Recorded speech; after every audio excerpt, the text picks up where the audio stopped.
کو نج نہیں کیا جا سکا، اس کو پہنچا نہیں جا سکتا اس تک، اس کو اس طریقے سے کیٹر نہیں کیا گیا، اس کا جواب نہیں دیا گیا۔ تو جب اس کا جواب نہیں دیا گیا، اس کو نج نہیں کیا گیا، تو ہوا ایسے کہ لوگوں تک جو چیز دراصل حقیقت تھی، جو پہنچنا چاہیے تھی، وہ لوگوں تک نہیں پہنچی، اور جو ایک مختلف لوگوں نے حقیقت کو الٹر کر کے لوگوں کے سامنے پیش کیا، اس کے پیچھے لوگوں کے یہ مقاصد تھے کہ اگر ہم ایسا نہیں کریں گے تو پھر ہماری دکان کیسے چلے گی۔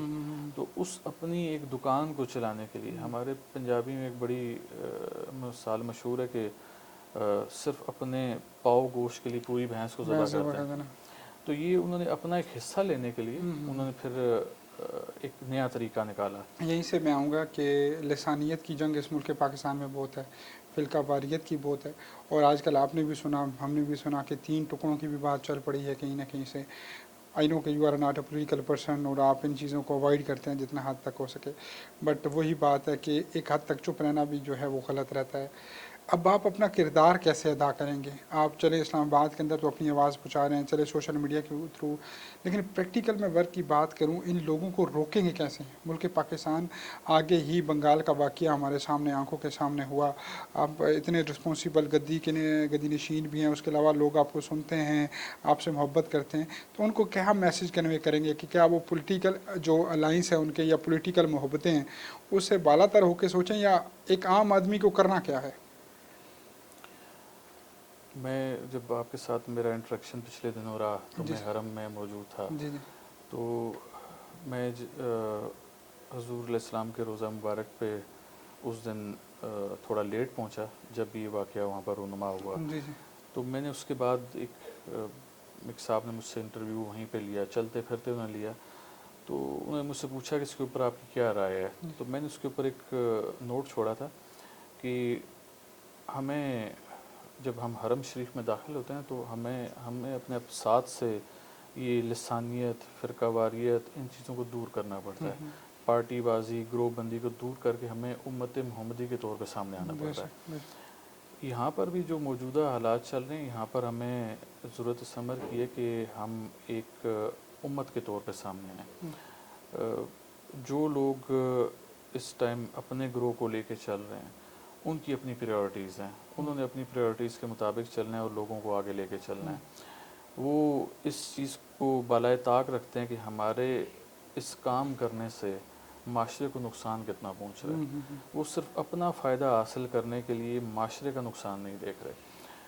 میں نے وہاں پر بھی اس چیز کو کنڈیم کیا کہ اتنی پاک جگہ کے اوپر آ کر کسی کے اوپر ایسی آوازیں کسنا، یہ خلاف ضابطہ بھی ہے، خلاف اصول بھی ہے، اور مورل ویلیوز کے اگینسٹ بھی ہے۔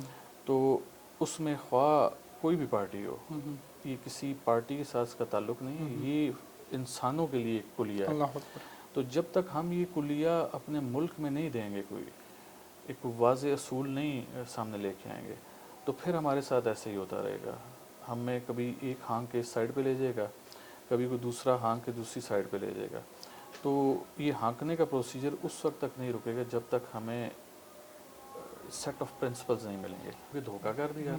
تو جب ہم اللہ کے ساتھ دھوکہ کریں گے تو پھر اس کا رزلٹ ایسا ہی آئے گا۔ وہ ایک بات ذہن میں آ گئی، نکل جائے گی پرفیکٹ اس جگہ کے لیے کہ اے ابن آدم، ایک تیری چاہت ہے، ایک میری چاہت ہے، اگر تو نے مان لیا وہ جو میری چاہت ہے تو تجھ کو دے دوں گا وہ جو تیری چاہت ہے، اگر تو نے نہ مانا وہ جو میری چاہت ہے تو تجھ کو تھکا دوں گا اس میں جو تیری چاہت ہے، اور آخر میں ہوگا وہی جو میری چاہت ہے۔ تو اللہ کی چاہت تھی کیا اور ہم نے کیا نہیں مانی؟ اور اس میں ہم نے یہ کر دیا کہ ایک جو سیٹ تھا پرنسپلز کا جو قرآن کریم میں متعین تھا، اس کو ہم نے فالو نہیں کیا، ہم دوسری سائڈ پہ آ گئے۔ تو ہم وہ پنجابی میں کہتے ہیں نہ علق رہے اور نہ ککڑ رہے۔ بالکل۔ تو ہمیں پہلے تو یہ ڈیسائیڈ کرنا پڑے گا نا کہ ہم بیسیکلی ہیں کیا۔ ہم اگر مسلمان ہیں تو پھر ہم نے پھر اس چیز کو فالو کرنا ہے جس کے لیے ہم بنے ہیں۔ اور ایک بڑی کامن سی بات ہے کہ اگر آپ کا بنایا ہوا کوئی رول، آپ کے ادارے کا بنایا ہوا کوئی رول، اگر میرا کوئی شخص بریک کر دے تو بڑی عام سی بات ہے، کیونکہ وہ آپ کے ادارے سے مطابقت نہیں رکھتا، وہ جانتا نہیں ہے اس کو، تو اس سے رولز بریک ہونا یہ ایک نارمل سی بات ہے۔ اس کی سزا بھی نہیں ہوگی. آپ کہیں گے یار بیچارہ اس سے ناواقف تھا, اس ہو لیے گیا تو ہو گیا خیر. لیکن جب ایک واقف بندہ ایسا کام کرے, جو اللہ کی طرف سے بھیجی گئی ہدایات سے واقف بھی ہو, اور وہ اللہ کو مانتا بھی ہو, اللہ کو جانتا بھی ہو, اس کے سامنے تعلیمات کا پورا عکس موجود بھی ہو, اس کے بعد اور اس پہ یقین بھی رکھتا ہو, اس سارے یقین کے بعد بھی جب اس پہ عمل پیرا نہیں ہوگا تو اس کے لیے سزا زیادہ سخت ہوگی. تو یہ جو ہمارے حالات ہیں, یہ ہمارے لیے سزا کا عمل زیادہ سخت ہے بجائے کسی غیر مسلم کے, یا وہ اس کے جو اس سیٹ آف رولز پہ نہیں چل رہا تھا, جو ان ہدایات کو زیر غور نہیں لا رہا تھا, کتاب اللہ کو نہیں دیکھ رہا تھا. چونکہ ہم ساری چیزیں یہ جانتے ہیں, ہم کہتے ہیں کتاب اللہ ہی ہے ہمارے لیے مشعل راہ بھی ہے, ہدایت نامہ بھی, سب چیز ہے, لیکن پھر بھی ہم اس کو فالو نہیں کرتے. تو ایسے میں پھر اللہ کی طرف سے عذاب کا شکار تو ہم ہی لوگ ہوں گے. اور یہ بڑی کامن سی جو میں نے اگزامپل آپ کو دی, جو گھر کا بندہ اگر کسی چیز کو بریک کرتا ہے, اس کے لیے رول زیادہ سخت ہوتا ہے. تو یہ جو ہمارے ساتھ ہو رہا ہے, ڈالر اوپر جا رہا ہے, معاشی استحصال ہو رہا ہے, سیاست میں دیکھیں کتنا بگاڑ پیدا ہو گیا. میں نے عمران خان صاحب کو ایک تجویز پیش کی تھی کہ آپ سوشل میڈیا کو نا ایک لگام ڈالیں, اور اس کے تقریباً 6 ماہ یا 8 ماہ بعد انہوں نے اس چیز کا کوئی اطلاق کیا بھی تھا سوشل میڈیا کو قابو کرنے کے لیے. وہ میں نے مختلف مذہبی اسکالرز اور جو پولیٹیکل اینالسٹ تھے, جب میں نے ان کے معاملات دیکھے, ان کی باتیں کرنے کا انداز دیکھا, لوگوں کو اکسانے کا انداز دیکھا, تو میں نے یہ تجویز پیش کی کہ اگر ایسا نہ کیا گیا تو بحیثیت مذہبی اسکالر, کسی بھی اسکالر کی ایک بڑی فالوئنگ ہوتی ہے, لوگ اس کو سنتے ہیں, دیکھتے ہیں, اور اس کی بات پر عمل پیرا بھی ہوتے ہیں. تو میں کہا یہ جو مذہبی اسکالرز جتنے ہیں نا, یہ آتے ہیں سوشل میڈیا کے اوپر, 2-4 کیمروں کی گیم ہوتی ہے, 2-4 لائٹوں کی گیم ہوتی ہے, ایک عدد کمرہ ان کو کہیں سے بھی مل جاتا ہے, اس میں اسٹوڈیو بنتا ہے. آج کل تو پیچھے وہ سب سی شیٹ لگا دیتے ہیں, سب کچھ چینج ہو جاتا ہے. تو یہ ایک بیان جاری کرتے ہیں, اس بیان کو لے کر پھر ان کے نیچے جو فالوورز ہوتے ہیں وہ آپس میں لڑتے رہتے ہیں.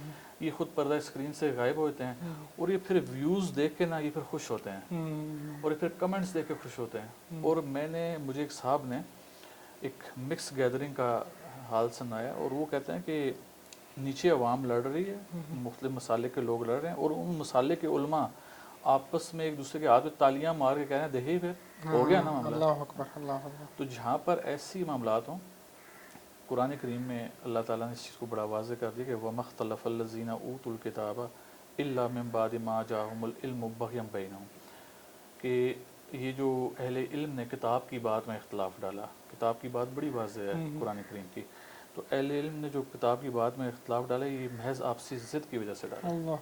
تو اللہ کے اس فرمان کے بعد میں اور آپ تو کچھ نہیں ہوتے کہ اس کے اوپر کہیں کہ نہیں فلاں شخص ایسا نہیں ہے.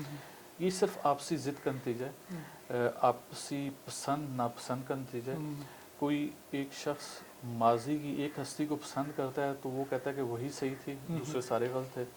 تو اس چیز نے ہمارے معاشرے میں بگاڑ پیدا کر دیا. جو انتشار کی کیفیت ہے, سیاستدانوں سے آپ پوچھیں گے تو سیاستدان تو برملا کہیں گے کہ یار جاؤ دین کی سائڈ پہ دیکھو علماء کیا کر رہے ہیں.